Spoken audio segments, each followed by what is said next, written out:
जय हिंद दोस्तों, आप सभी का स्वागत है मानवी में सेंटर पर। तो चलिए दोस्तों, आज हम देखेंगे प्रश्नावली 1.3 का उदाहरण 9। उदाहरण 9 में जो भी क्वेश्चन है वो आपके सामने सिद्ध करने वाला है। ठीक है, क्वेश्चन क्या है जरा उसको हम पढ़ देते हैं। क्वेश्चन है आज का आपके सामने, बोला है कि सिद्ध कीजिए कि √3 एक अपरिमेय संख्या है। क्वेश्चन बहुत आसान हो जाता है जब आप समझ जाते हैं। ठीक है, तो इसको समझना कैसे है वही हम आपको बतला रहे हैं। आपको रटना नहीं है, केवल इसका जो मेन पॉइंट है उसको समझना है। तो पहले हम क्या करते हैं कि इसको बनाते हैं, आप लोग बारीकी से समझिएगा, फिर लास्ट में जो हम इसका मेन कॉन्सेप्ट बतलाएंगे उससे आप पूरा बना सकते हैं। ठीक है, तो चलिए क्या करते हैं कि इसको यूं आराम से आसान तरीका से समझते हैं। क्या बोला है कि सिद्ध कीजिए कि √3 एक अपरिमेय संख्या है, और ये हमारा उदाहरण 9 है। ठीक है, तो देखिए अब हम क्या करेंगे कि सबसे पहले हम यहाँ पर लिखेंगे हल। ठीक है, क्या लिखना है? हल। अब हल में क्या करेंगे कि जो भी यहाँ पर दिया है, जैसे कि हमको बोला है कि अपरिमेय संख्या सिद्ध करने के लिए, तो इसका हम विपरीत मानेंगे यानी परमेय संख्या। तो हम लिखते हैं यहाँ पर माना कि √3 एक क्या है? परमेय संख्या है। नहीं तो यहां पर लिखते हैं परिमेय संख्या है। यहां तक कोई दिक्कत नहीं होना चाहिए। क्या लिखे हैं? माना कि √3 एक क्या है? परमेय संख्या है। हम जानते हैं कि कोई भी नंबर अगर परमेय संख्या होता है तो उसको हम p/q के रूप में लिख सकते हैं। क्या आप लोग भी जानते होंगे? तो अगर हम यहाँ पर कहें कि माना कि √3 एक परमेय संख्या है, तो हम कह सकते हैं कि जिसे हम p/q के रूप में क्या कर सकते हैं? लिख सकते हैं। नहीं तो p/q के रूप में लिख सकते हैं। यहां से लिखेंगे जहां q जो है क्या होना चाहिए? इक्वल टू नॉट 0 होगा। ठीक है, क्या होगा? जहां q इक्वल टू नॉट 0 होगा। ठीक है, तथा p और q एक क्या हो जाएगा पता है? p और q जो हो जाएगा एक सहअभाज्य, क्या हो जाएगा? एक सहअभाज्य संख्या हो जाएगा। ठीक है, तो जहां p और q एक क्या है? सहअभाज्य यानी कि को प्राइम नंबर, सहअभाज्य संख्या है। ठीक है, पहले आप लोगों को इतना काम कर लेना है। अगर आप परमेय संख्या माने हैं तो आप कुछ प्रूफ तो कीजिए उसके बारे में। तो हमने क्या लिखा कि माना कि √3 एक क्या है? परमेय संख्या है। अगर कोई भी नंबर संख्या अगर परमेय होता है तो उसको हम क्या करते हैं? p/q के रूप में लिख सकते हैं। जहां q का वैल्यू क्या होना चाहिए? इक्वल टू नॉट, यानी q का वैल्यू 0 नहीं होगा, उसके अलावा कुछ भी हो सकता है। तथा p और q एक क्या है? सहअभाज्य संख्या है। ठीक है, चलिए अब क्या करते हैं? नीचे से लिखते हैं। इसलिए यहां से लिखेंगे, इसलिए क्या हो जाएगा? तो अब हम माने हैं कि √3 जो है वो उसको हम p/q के रूप में लिख सकते हैं। क्या लिख सकते हैं? अब देखिए इधर √3 है, हमको क्या करना है? केवल 3 लाना है। तो क्या करेंगे? दोनों तरफ वर्ग करना होगा। ठीक है, तो हम यहां पर ब्रैकेट में लिख देते हैं, दोनों तरफ वर्ग करने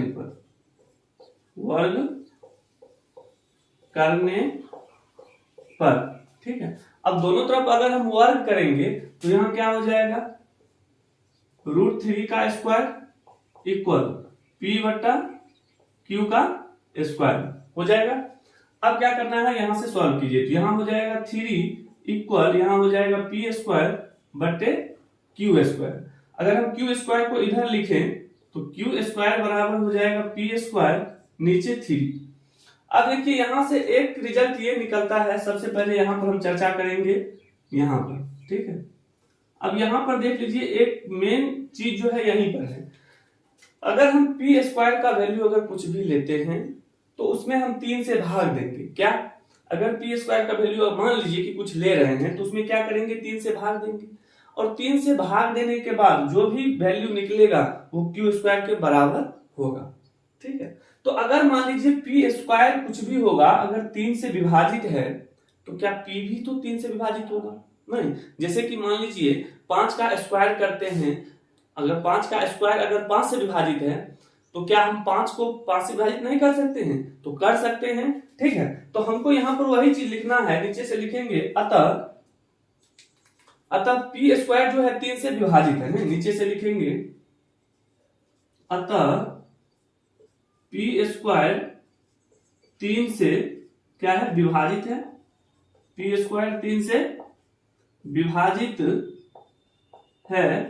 ठीक है, विभाजित है, साथ ही पी भी 3 से विभाजित होगा, साथ ही पी भी 3 से विभाजित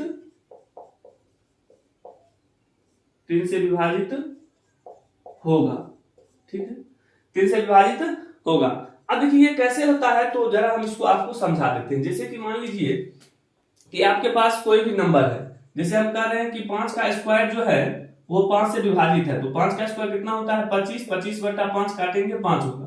तो अगर 5 का स्क्वायर 5 से विभाजित है तो क्या 5 जो है वो 5 से विभाजित नहीं होगा? तो 5 को हम 5 से विभाजित करेंगे तो भी हमारा 1 आ जाएगा। लेकिन देखिए पी स्क्वायर का वैल्यू कुछ भी आ सकता है और पी का वैल्यू कुछ भी आ सकता है, ये दोनों हमारा क्या होगा? सेम नहीं हो सकता है, बराबर कभी भी नहीं होगा। अब ऐसा नहीं है कि पी स्क्वायर का वैल्यू जो निकला 3 से विभाजित करने के बाद वही वैल्यू पी में 3 से भाग देंगे तो आएगा, ये कोई जरूरी नहीं है, वो अलग आ जाएगा। ठीक है, तो वही हम यहाँ पर लिखे हैं कि अगर पी स्क्वायर 3 से विभाजित है तो पी भी क्या होगा? 3 से विभाजित होगा। ठीक है, तो नीचे से लिखेंगे अतः पी और क्यू में कम से कम एक गुणनखंड जो है, एक उभयनिष्ठ गुणनखंड क्या है? 3 है, नहीं? तो नीचे से लिखेंगे अतः पी और क्यू में, अतः पी और क्यू में कम से कम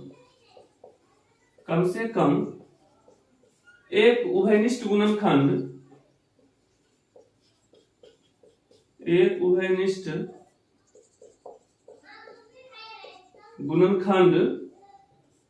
क्या है? 3 है, नहीं? यहां तक आपको लिख देना है। ठीक है, तो पहले देख लीजिए आप लोगों को यहां तक दिखाई पड़ता है, फिर हम आगे आपको बतला रहे हैं। तो चलिए यहां तक आप लोग को दिख रहा है, तो हम क्या करते हैं, नीचे से लिखेंगे अतः हमें यह विरोध, देखिए हमने तो ये गलत माना ही है, नहीं? हमको यहाँ पर अपरमेय सिद्ध करने के लिए कहा था, लेकिन हम गलत यहाँ पर कल्पना किए हैं, गलत यहाँ पर माने हैं कि यहाँ पर √3 एक क्या है? परमेय है। तो हमको नीचे से वही लिखना है कि हमें यह विरोधाभास जो है अपनी गलत कल्पना के कारण प्राप्त होता है, जो कि क्या है? गलत है, नहीं? जो कि गलत है। तो हम नीचे से लिखते हैं अतः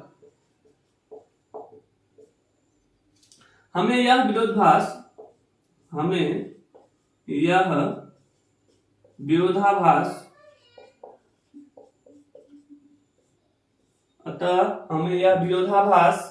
अपनी गलत कल्पना के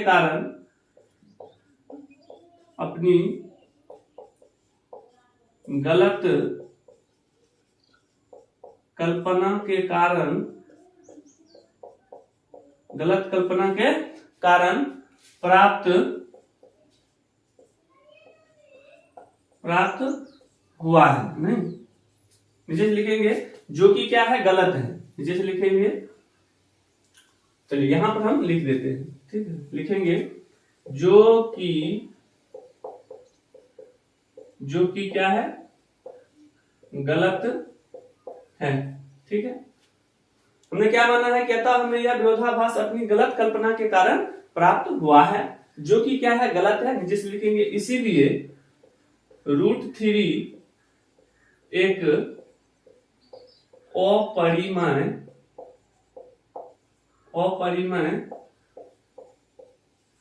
अपरिमेय संख्या है। हो गया, बस आपको इतना लिख देना है। अब हम जो आपको बतलाए थे उसमें क्या करना है कि आपको याद रहे। तो देखिए सबसे बड़ी चीज है कि आपको इसमें ये लाइन याद कर लेना है, जो भी नंबर दिया रहे उसके विपरीत अपरमेय है तो परमेय याद कर लेना है, ठीक है। बाद बाकी ये जैसा का तैसा सभी क्वेश्चन में लिख देना है, ठीक है। फिर बीच का जो भी मतलब कैलकुलेशन है इसको इसी फॉर्मेट में कर लेना है। और नीचे का लाइन जो है आपको उसी तरह से याद करना है, लेकिन यहाँ पर 3 है तो वहां पर कुछ और होगा और वैल्यू चेंज करके लिख देना है, ठीक है। तो इस तरह से अगर आप लिख देते हैं एग्जाम में तो आपका एक भी नंबर नहीं कटेगा। ये बहुत आसान तरीका है और हमारे ख्याल से आपको समझ में आ गया होगा, ठीक है। और नहीं आया है तो आप कमेंट कर सकते हैं कि कहां पर समझ नहीं आया है। तो हंसते हुए मुस्कुराते हुए दोस्तों इस क्वेश्चन का क्या करें, स्क्रीनशॉट ले लें और फिर हम आपको बतलाएंगे इसका जो नेक्स्ट एग्जाम्पल है यानी एग्जाम्पल नंबर 10, उसमें हम फिर से आपको बतलाएंगे। 2, 4, 5 क्वेश्चन कीजिएगा, आपको ऑटोमेटिक याद हो जाएगा इसका जो भी मतलब कॉन्सेप्ट है, ठीक है। तो चलिए आप लोग जल्दी से अपने दोस्तों में शेयर कर दीजिए और हमारे चैनल पर पहली बार आए हैं तो चैनल को सब्सक्राइब कर दीजिए, ठीक है। मिलेंगे अगले दिन नेक्स्ट क्वेश्चन के साथ, तब तक के लिए जय हिंद जय भारत।